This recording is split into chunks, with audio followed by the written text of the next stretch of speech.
Okay, so you're 20 years old, you're living in Chicago, you're working with the Chicago mob, and you're moving, marijuana in weight during this time. And Yep. I guess there's a situation in the Gulf where all the stuff that was coming from Panama couldn't make it through. So suddenly there was this huge drought. Correct. And the mafia guys actually approached you and said, Jimmy, the boss needs product and he feels it's time for you to pay tribute. Right. If you're one of us, you need to give us part of the deal. Same Right. price, straight across. Correct. So what does that mean? Does that mean that they were basically, you'd have to pay them like a bigger cut or like, I'm confused with that. Yeah. No. What it was is they were getting all of their product was coming through Panama, through Miami, through Florida, up to Chicago. I had gotten mine through Arizona, through Mexico. So I had a whole different line, and that's what they call it, as a line to product. Well, when everything dried up on the Panama, because remember the whole Noriega thing and the Panama Canal thing and all that, when that whole route dried up, it was bad. I mean, nobody could get anything, but they knew I still had an open source. So they came to me and they said, hey, Jimmy, we know you still have your open source. Pay tribute to us and give it to us at your cost. So whatever I was getting it for was what they wanted it for. Okay, so the Chicago mob is kind of pressing you to give up your plug, essentially. Pretty much, yeah. And how'd you react to that? I was okay with it, Bled. I mean, I said I would do it, but not at my exact cost. Because my cost, I had a lot of risk management, so to speak, tied in it, having to get it through Mexico, through Arizona to here. So I wasn't just going to give it to everybody at exactly what I was getting it for. And that's where they were saying I had to pay my dues. Well, look, I'll give you my cost with just a small premium on it. And that did cause a little bit of a conflict for one whole summer there, but it all worked out in the end. Okay, and you talked about while doing all this, you encountered a lot of landmines, from crooked police task forces to murderous, crazy street thug gangbangers. Your words.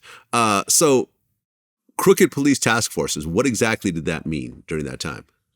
Well, you get crooked police task force that will just break the law. They'll do whatever too. I mean, I had a task force that was on my payroll.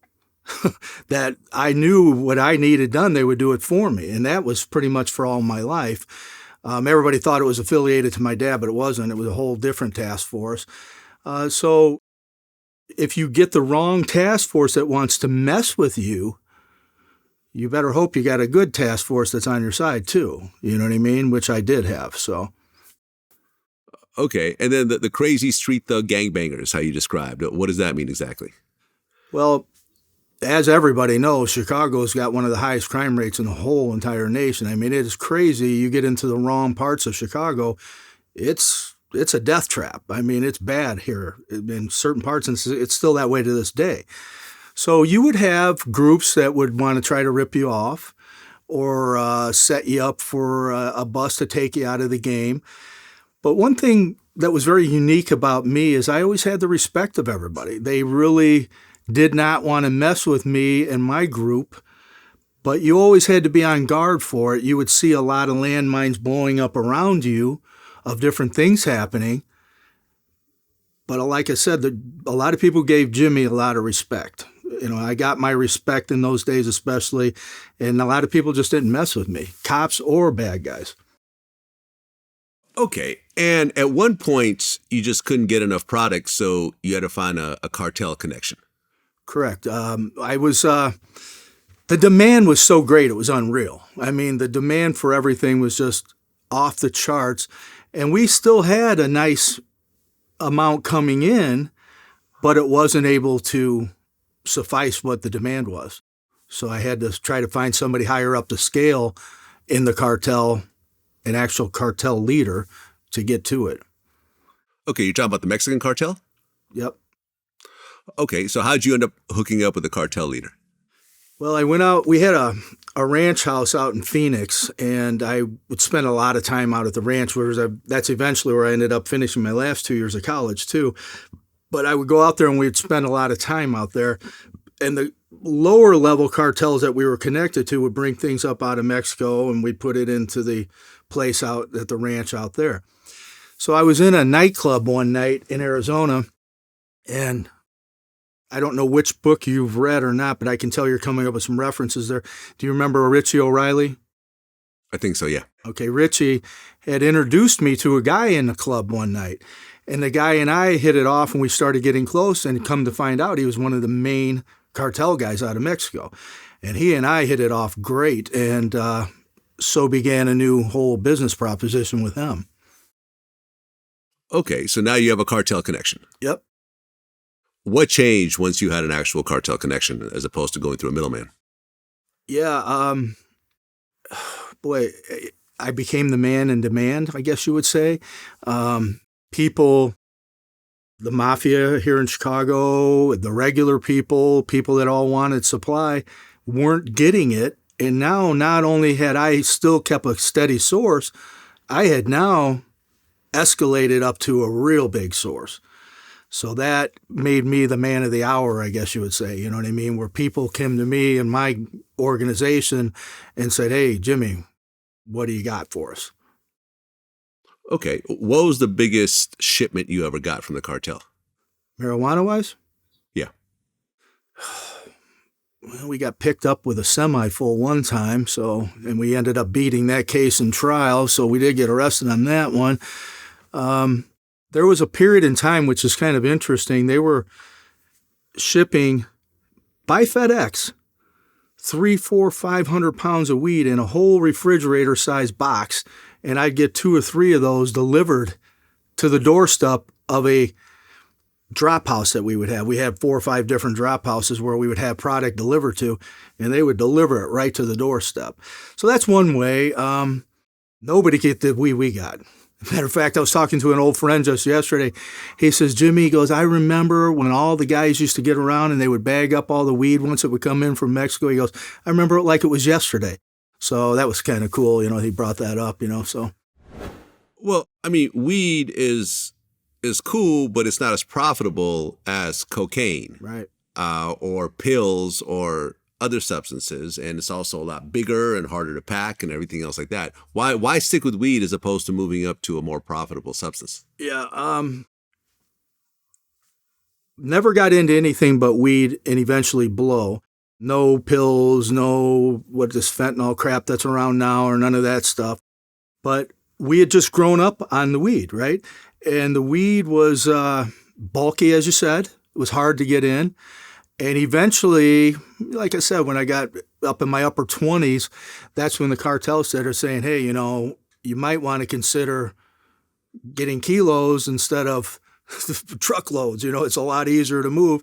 And that's what led us into that, too. So, okay. And when it comes to the cartel, they're fairly vicious when it comes to people ripping them off. Oh, yeah. But in the drug business, rip-offs are almost a regular occurrence. I mean, not only do things not make it in the shipment, but cops come and rip you off. Yep. Other drug dealers will rip you off. There's kick doors. Yep. There's scams. I mean, it's a and you can't go call the police and say, hey, someone just stole my illegal substances. Right. You have to deal with it yourself. Have you ever had a situation where the cartel sent something and you ended up losing everything and now you owe them potentially millions of dollars? No, never.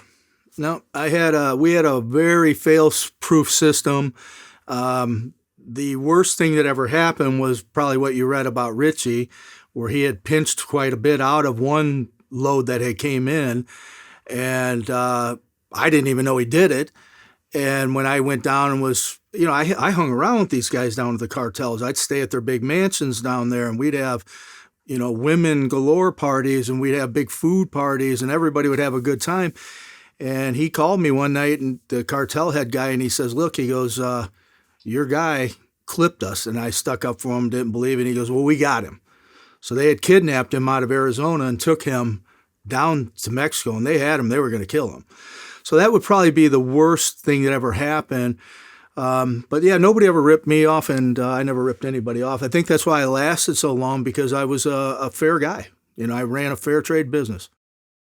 Okay, but your friend got kidnapped. Yep. And sent to Mexico, and what, they were torturing him and everything, or?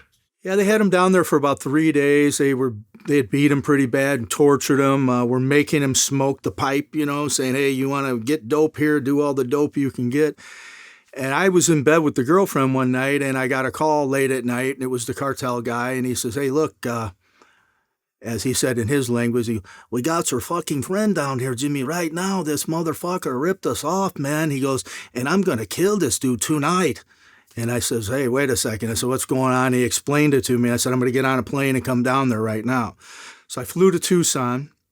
I rented a Corvette at the rental place there. And I cut through Nogales because I knew the back roads to get down there through no checkpoints. Came to his place, and now the mood wasn't the same as it had been in the past. The mood was usually happy and upbeat, and everybody was having a good time. And you got to remember, this guy's got this giant mansion on top of a mountain. It's like a resort. So when you come in, the kitchen is like a restaurant kitchen, a big giant kitchen. It's not a regular little kitchen. And when I came in, normally all the girls, because he had a whole bevy of girls that he ran women too. And when we came in, they were all out at the pool, where usually they'd be cavorting around the house a lot, where now they're all out at the pool. And I came in, and he had his guys all around me. They had machine guns, and we headed to the kitchen, and I could hear him crying in the kitchen, something crying through the door anyway. And when I came in, there was my friend. He was beat bloody to a pulp, stripped naked. And I walked in, and the head cartel guy had a nickel-plated .45 in his hand. He's going, "Jimmy, so glad to see you, my friend. We're going to have a party, and we're going to kill your friend tonight." Oh, nice to see you again, too, So I came in that night. How did you talk them out of killing your friend? I don't know how much you know about my background, Vlad, but, I've got 4 different black belts in martial arts. I wrestled for 22 years. I was a champion wrestler. I mean, I'm a pretty kind of guy you don't really want to cross too much, you know what I mean? So when I got there, I was in a situation where it doesn't matter how much brute force you have, you're not going to be able to beat down 8 guys surrounding you with machine guns and a head guy with a .45, you know what I mean? It's just not going to happen. So this had to be a matter of smoothness and suaveness and keeping your cool about you. I'm sure you've seen in Blackbird where Taryn goes to get Danny. Remember that? Mm-hmm. Yep. Do you see how hyped up Taryn got in that? Okay, if that happened in real life like I was in, you're dead. That's not going to happen. You're not going to be able to escalate it like that. So when I got in there, I tried to talk sense to him, and I said, "Hey, listen," I said, "I don't know what happened. I don't know how this happened, but I'll handle my guys at home, and your guys, when they come up to these states, if they mess up here, I'll send them back to you, and you deal with your guys." He kind of liked that idea that I'll handle my guys, you handle your guys. And then he's a very high-strung individual, so he kind of had to watch. You never knew what his next move would be either, the cartel guy. Very unpredictable. He turned around and he shoved the gun in my friend's mouth. And I could see on his finger on the trigger, he was just starting to pull the trigger. And I swooped the leg of the chair and I knocked the chair down. And he fell on his back, my friend did, who was all tied up on the chair. And I jumped on him and I slapped him in the face. And I started telling him, "You fuck up everything, you fucking idiot." And I made it seem like he was in jeopardy from me now. And he, of course, the cartel guy's cheering me on. "Get him, Jimmy, get him, get him." And I lifted the chair back up. And when I lifted the chair up, I started to untie my friend. And he goes, "Jimmy, what are you doing, man? There's no way. This guy, he's dying tonight, man." And I said, "Look, we already talked about this. He's not going to do nothing to me, Vlad, because he knows I'm his money guy." That's where I had the ace in the hole, because you kill me, what do you got? You just lost millions of dollars a month coming in, So I ended up sitting him up. And when I got him upright, we had a little bit of a discussion. He finally seen it my way, the cartel guy did. I untied my friend. He couldn't even get up. I had to pick him up physically and wrap his arm around my neck, help him physically get dressed. And then I drug him out the door to the car. When we got in the car, he was laying over there all beat up. And he looks at me and he goes, "Thank you, man. You saved my life." And I told him, "Shut the fuck up, dude." I go, "We're not even out of here yet." I mean, because these kind of people are very unpredictable. They can turn on you on a dime. "Hey, go get him. He's not going nowhere, And I didn't let him talk to me until we were almost out of the desert and he could see a sign saying United States 2 miles, so that's when I let him talk. And I told him then, I said, you're out. This is it, man. I go, every other month is some new big disruption from you, and this isn't going to happen anymore. So that was it. Gotcha. Okay, so you're building up your organization, and the problem with these types of businesses is that you have all this cash, but you're not paying taxes, and you have to figure out a way to launder your money. So you set up a few businesses. You had an exotic car dealership and a strip club. And an Italian food business and a trucking business and a real estate business. And I still have 2 of those businesses to this day. I started the real estate business when I was 20 years old. So I had legitimate businesses all the time, all the way through from about roughly 20 years old. So, the younger years with the weed, no, I didn't have businesses, but I actually tried my hand at jobs in those days, working in a gas station, put in 60 hours working in, these were full service gas stations in those days. And you'd work 60 hours a week and after taxes, you'd take a check home for $70, go to a house party at 17 years old and sell 3 bags of weed and you just made $600, $700, $800. It doesn't take an Einstein to tell what a young kid is going to do at that point. Your mind goes that way. You know what I mean? There's no rhyme or reason. You don't ration at that age. You don't sit there and say, oh, is this right or wrong? Am I doing a bad thing? Oh, is this cool or not? So, yeah, but I had legitimate businesses from about 20 years old clear to the end and still do to this day. Okay, so 1992 rolls around. You're 28 at the time. So we had talked about this earlier. You probably know my age better than I do at that age, but I'll take your word for it. Yep. Okay, and you talked about this earlier, how the cartel would send you refrigerator boxes to your Arizona warehouse filled with weed. They'd send those to Chicago. Some of them would sent FedEx to Chicago.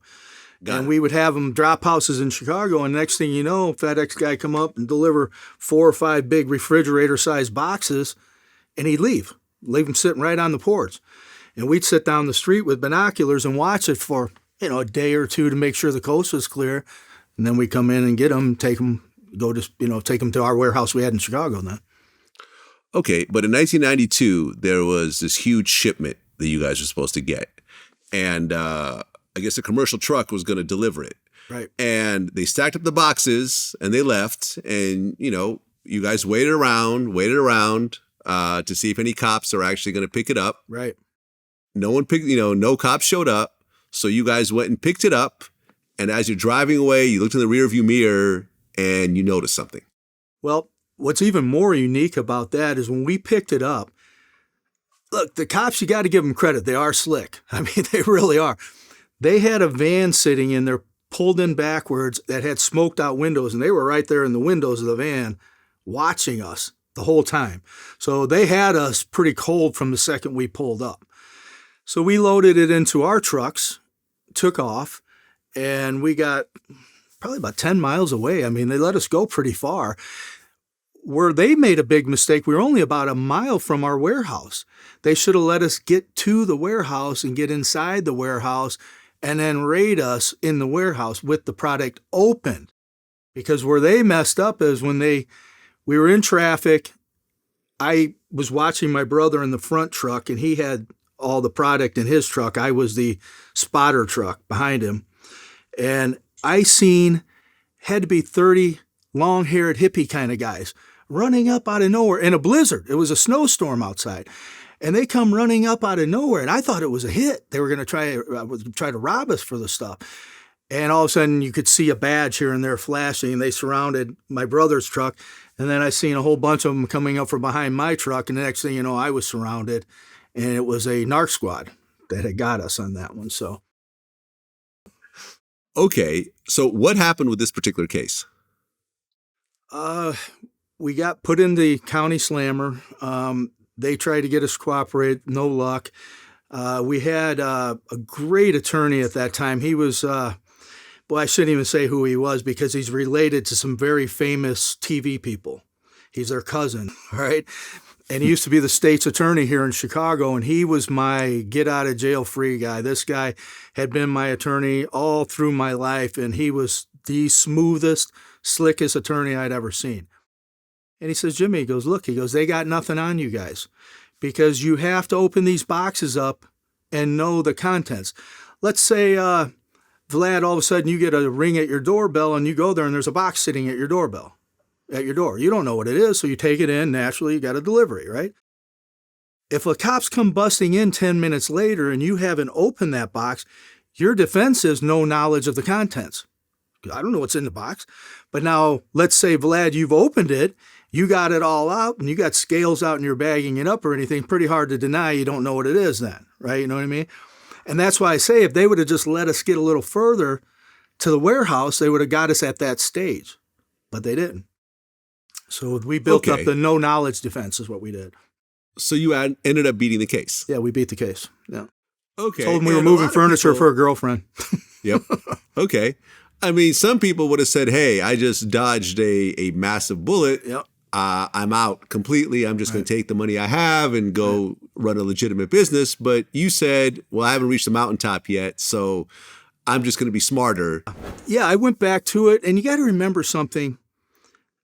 I had such a gigantic network. I mean, I don't think people can even understand that. I had thousands and thousands of people that wanted product. The network was unbelievably huge. I mean, when I would have parties at my downtown big brownstone, I'm sure you read about the brownstone. When we would have parties at the brownstone, you would have celebrities, some of the most famous people you would ever meet there. And it was just a free-for-all. And again, what was my addiction? The lifestyle and the money. Because I don't do drugs. I've never done any drugs. But it was the money and the lifestyle. So what was my mind telling me at the time? You know, 28 years old, you're still not, really, in my opinion, a 28-year-old guy is still not fully developed all the way in his mind. You know what I mean? You can still be very much a younger 28-year-old, if that makes sense, you know? And my mind just told me I'm not to the top of the mountain where I want to be because I had a goal. I'm a very goal-orientated person. I set goals in anything and everything I do in my life. So my goal was a certain thing to get out, and I wasn't there yet.